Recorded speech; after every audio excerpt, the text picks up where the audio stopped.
Alright, this video is going to look at the use of technology. We just looked at the use of drugs, and now we're going to look at the use of technology in sport. Again, this is about ethical considerations and improving performance. So, our syllabus, Learn About, says that you need to know about training innovations such as lactate threshold testing and biomechanical analysis. And you also need to know about some equipment advances such as the swimsuit advances that have occurred and the advances in golf balls. They're examples. Okay, you don't have to learn examples. You can use other examples, and I highly recommend you do. The Learn To, there are two Learn Tos for this dot point. The first one is for you to describe how technology has been used to improve performance. And then you need to argue ethical issues related to technology in use in sport, such as has technology gone too far, or has access to technology created an unfair competition? And really that arguing the ethical considerations around use of technology mostly has to do with that last dash point about has access to technology created unfair competition. So let's have a look at some of the training innovations. Training innovations are going to include things like your VO2 max testing. Okay, so VO2 max testing is used to set heart rate training zones and targets. It's used to provide feedbacks on training effects for your athletes. And essentially it's going to make sure that the athlete is training at the optimal point in order to make maximal physiological adaptations occur in their body. Okay, so it really specifies the exact intensities for training.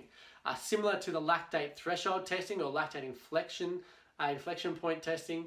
So we're going to identify that lactate inflection point, which is the point at which your lactate starts to build up in your blood.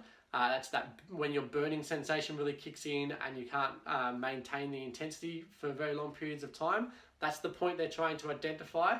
They then use that to set the lactate threshold heart rate and the training pace. So essentially you're looking at setting the intensities and volumes of work and stuff for your athlete to make sure that they're not kicking over into the point where the fatigue is going to stop them from being able to perform for extended periods of time. We're staying at these levels where the athlete is performing and getting maximum benefits. Or if they're looking at really developing their anaerobic stuff and recovering, then maybe you'll set those training zones above the inflection point to make sure that that athlete is really hitting fatigue and really suffering from that high intensity training and recovering well and adapting that system in particular. Other forms of training innovation, of course, are biomechanical analysis, and this really has progressed a massive amount in the last 20 years. I remember when I went to uni, I had to go around and stick little flashy pieces of paper and stuff on the athlete at their joints and stuff so that I could video them and then use those dots that are on their bodies to then create my full biomechanical analysis. You no longer really have to do that these days. Sometimes they do, but these days biomechanical analysis can be done. You can probably use your iPhone and do some biomechanical analysis of some of your classmates if you like. So the access to that technology has become cheaper and easier, but at the same time, if you want to get it really well done and done professionally at a high level, you're probably looking at going to universities, using lots of different video angles, creating 3D models, spinning the person around, checking to make sure that those angles, etc., are exactly right for making sure that their movement efficiency is perfect so that their technique is excellent, they're getting maximum forces, powers, etc. out of what they're doing, and that they're going to be able to go for a longer extended period of time and they're going to be able to do it without injury. That's what biomechanical analysis is all about. It's used to assess technique, for efficiency and for safety. It's particularly good for technical sports, so they're things like tennis, golf, cricket, your baseball, those sports where you have really specific and key performances of skills that are very technical and need to be refined. Athletes tend to last longer, are more consistent if their technique is better, and then also you can use biomechanical analysis to improve visualization as well, to enable the athlete to really visualize the perfect technique and not an imperfect one.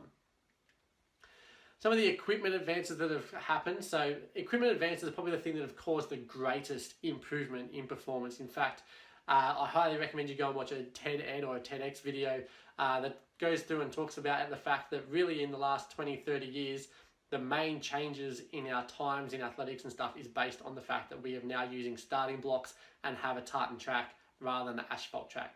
It's about, we now use a high jump mat to land on rather than a big pile of sand. So that the athletes now can land on their backs and don't have to land on their feet, all kinds of stuff. The advances in equipment have meant huge advances in athletic performance, way more than would have occurred if we don't have that equipment. So equipment advances, they include clothing, so swimsuits, shoes, etc. They include protective equipment that's gotten lighter, it's gotten more efficient. So things like shoulder pads for rugby union and rugby league. The fact that they are lighter and less restrictive means that athletes can still run faster and tackle, but still have that same amount of padding on their shoulders. Same for cricket, think of those big leg pads and stuff that they have to wear. If they are lighter, then they can run between those wickets a lot faster, improving performance. Even the technology of the cricket bat and the baseball bat or anything like that, allowing bigger centres in those bats so that there's larger room for error. We've done the same for things like tennis, where we've now got larger tennis rackets which allow for greater error and still getting the accuracy and also getting more power out of those. And I highly recommend you read an article that I've written up on my website that looks at the changes in the tennis racket, and particularly on how Roger Federer has had to change his racket in order to keep up with the likes of Rafael Nadal. Some other general equipment advances are things like we now use graphite in our golf clubs to increase the force of the swing. We use synthetic balls, so we're no longer playing with leather soccer and rugby balls and stuff. We now use synthetic. We already mentioned the tartan on the running tracks and our starting blocks. Advances in technology also have helped to improve performance. It's also kind of interfered a bit with some of the ways that people view and are attracted to sports. So for example, we've introduced Hawkeye into tennis and cricket, which is great. It means that all the calls are a lot more accurate, and it means that the play is a bit more fair, but we tend to only use that at the elite levels.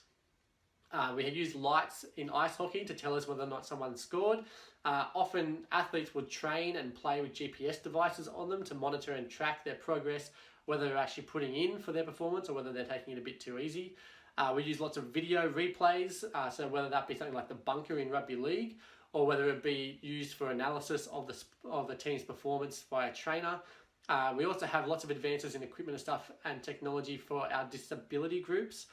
So we've got better wheelchairs, lighter, easier to move, better prosthetics so that running is easier for them.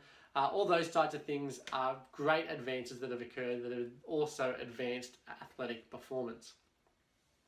The ethics that come into this really are about the expense of the innovation.